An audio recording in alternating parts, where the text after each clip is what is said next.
Congresswoman Marsha Blackburn is a Republican running for Senate in the state of Tennessee. Welcome back, and nice to see you on this Friday morning. Good to see you. How's the economy in Tennessee? I mean, what is your feeling on the strength of things now with this GDP number? In Tennessee, the economy is doing great, and we hear it every single day. Tax cuts are working, economic growth is happening, and people are enjoying the benefits of the Trump economy. All right, so he's stumping every day this week. And he's going to parts of the country that are real toss-ups. I mean, your race itself in Tennessee is said to be a toss-up. What is the strategy now at the end of July, knowing how much is on the line come November? We know that there's a lot on the line, but Tennesseans will tell you they are very encouraged by the appointments to the federal bench, the federal courts, Supreme Court. They're hopeful for a quick approval for Brett Kavanaugh, getting him to the bench. They want to see more tax cuts, and we are working on Tax Cuts 2.0.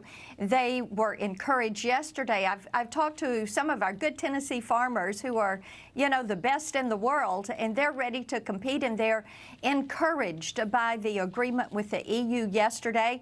And I'm telling you, Bill, repeatedly the issue comes back to immigration, securing that southern border, and making certain that we end sanctuary city policies, and that we are doing everything we can to make certain that we are dealing with these sex traffickers, drug traffickers, labor traffickers, and gangs, getting them out of our communities. That's the issue in Tennessee, or that's the issue across the country? What are you arguing there? You know, I think it's a little bit of the issue across the country, because the Democrats are on this abolish ICE. And indeed, my opponent, Phil Bredesen, as governor, gave driver's license to illegal aliens, gave them valid state-issued driving certificates.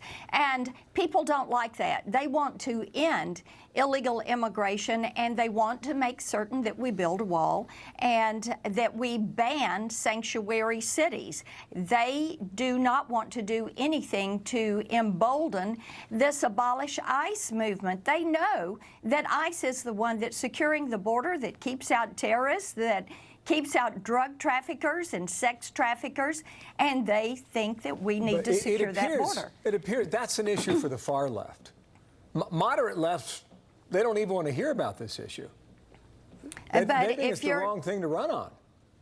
But if you are supporting their leadership, then you are emboldening that agenda that they are pushing forward. Okay, last question here. And I think it's one of the most underreported stories of the week is where the president's choosing to go. Big house races in the Kansas City, Missouri area, Kansas side. Dubuque, Iowa, a big race there. Across the border in Illinois, a big race there. Down in southern Illinois as well. And he's picking his points. He goes to Tampa next Tuesday. I think what it shows is how much is on the line in November, as I mentioned a moment ago. What does Washington look like if Nancy Pelosi is the next speaker?